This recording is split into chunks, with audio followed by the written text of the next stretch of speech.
ลืมนักคิวอยากตื่นเต้นนั่นเองเนาะ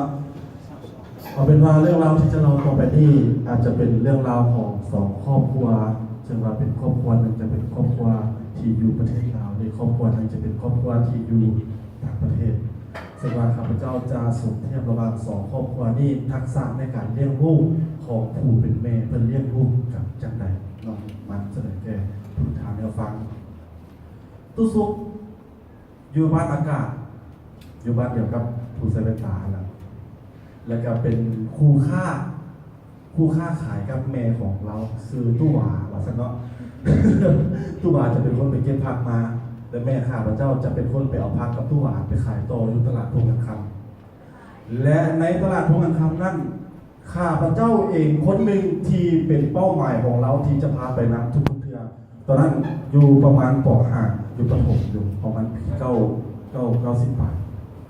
บนจืดในเหตุการณ์หนึ่งที่อยากเล่าสู่ฟังว่า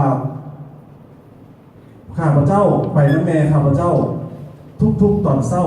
แม่ข้าพเจ้าจะพาไปขายผักแล้วจะเอาเงินตัวนั้นมาจุนเจือครอบครัวเพราะตอนนั้นพ่อข้าพเจ้าบ่อยู่พ่อข้าพเจ้าไปประจำการอยู่ซื้อขวางอยู่ในครอบครัวมีข้าพเจ้า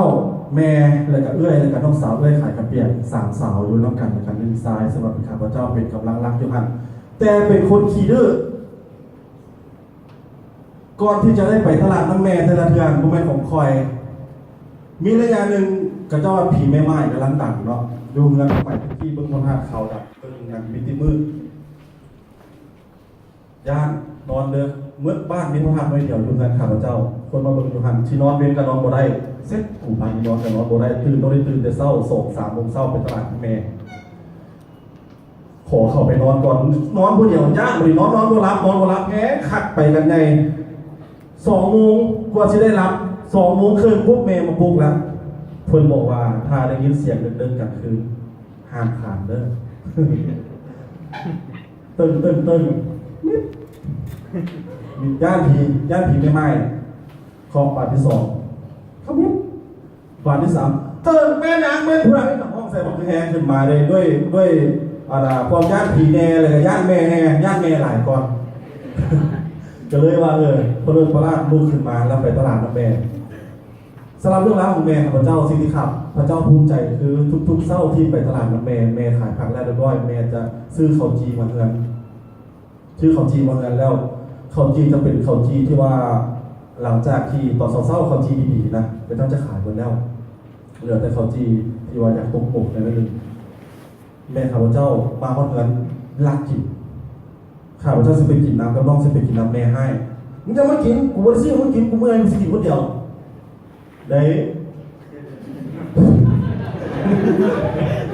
ว้ยโดยที่ว่าย่านแม่อยู่แล้วก็บ่ไปกินน้ำแม่ตอนนี้หลังจากที่แม่กินแล้วแม่ก็วางไว้ให้เขาก็ลอยๆไปกินเนาะจริงๆแม่พูดอะไรว่าเขาต้องลอยไปกินแน่นอนอยู่แล้วข้าวจีมตรงโมกแม่บ่อยากให้ฮู้ว่าเขาบ่อยากให้ฮู้ว่าข้าวจีมันมีโมกแม่จะกินโมกตัวนั้นออกเบิดก่อนแล้วจังคอยให้เขาไปกินข้าวจีก้อนดีๆโตนั้นฮู้อยู่แล้วว่าอยากให้ลูกนะได้กินของดีๆแม่ถึงเป็นแบบสั้นนี่คือเรื่องราวของข้าพเจ้าและมีอีกเรื่องราวหนึ่งที่เป็นเรื่องราวของขวัญใจข้าพเจ้าซึ่งว่าข้าพเจ้าเคยเล่าในหลายวันมา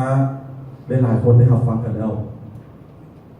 ผู้นี้เป็นเน็ตไอดอลข้าพเจ้าครอบครัวเราจะมีไอดอลกัน5 คนและเราจะเป็นคนขี้ดื้อสุดในครอบครัวของเราครอบครัวมี6 คนพ่อตายเหลือแต่แม่เลี้ยงลูกมาด้วยความยากลำบากมีมื้อหนึ่งมันจะเป็นมื้อที่สำคัญของครอบครัวของเราแต่ในเงินบ่มีเงินแม่จึงได้ไปเก็บกระป๋องไปเฮ็ดเบี้ยเป็นคนไส้ไปตัดหญ้าเพื่อจะนำเงินตัวนั้นมาซื้อขาไก่ได้5 ตอนได้ขาไก่5 ตอนเพื่อจะมาฉลองในงานของมื้อนั้นหลังจากมาฮอดเงินแล้วลูกดีใจเห็นแม่มันก็แห่กันไปกอดลูกกอดแต่คนการเด็กตามภาษาเด็กน้อยแล้วบุคคลคนที่ข้าพเจ้าได้เล่ามานี่ก็เป็นผู้ใหญ่กับโมในเงินแล้วเป็นคนขี้ดื้อเป็นคนที่เฮี้ยนบ่เก่งเป็นคนที่โง่เป็นคนที่ขี้พยาธิ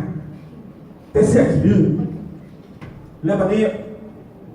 หลังจากที่หาพระเข่าเรียบร้อยแล้วกำลังสิกินข้าวมีน้องคนที่2ถามแม่ว่า เอาแม่ครอบครัวเรามี6 คนเป็นอย่างคือมีแต่สิ้นแต่5 ตอนแม่เลยตอบไปว่า5 ตอนแหละดีแล้วแหละเงินเขามันน้อยดูยังโมหูแม่ถ้ากินกระดูกแคลเซียมอยู่ในหันครบอาหารมันจะบอกครบคือว่าถ้าอาหารครบอยู่ในหันสูงแม่ที่กินกระดูกนี่แหละลูกกินรวดของแซ่บ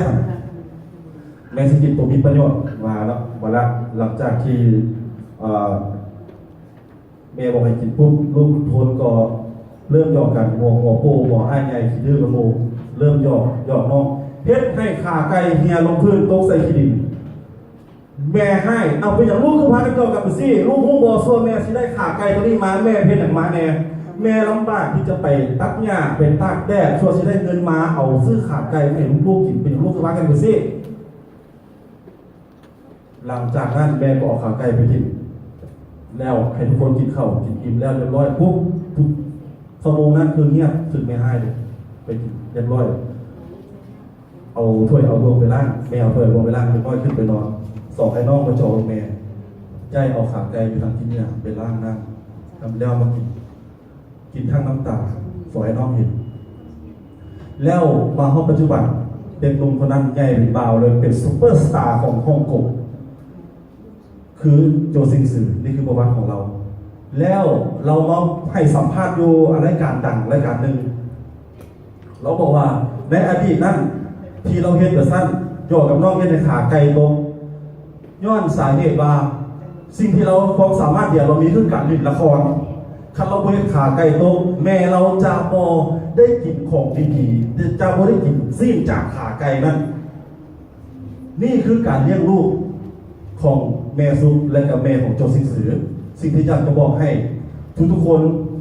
สาวๆในรุ่นปัจจุบันที่กำลังจะเป็นแม่ในอนาคตคือถ้าอยากให้ลูกเก่งถ้าอยากให้ลูกช่วยเหลือตัวเองได้ต้องฝึกให้ลูก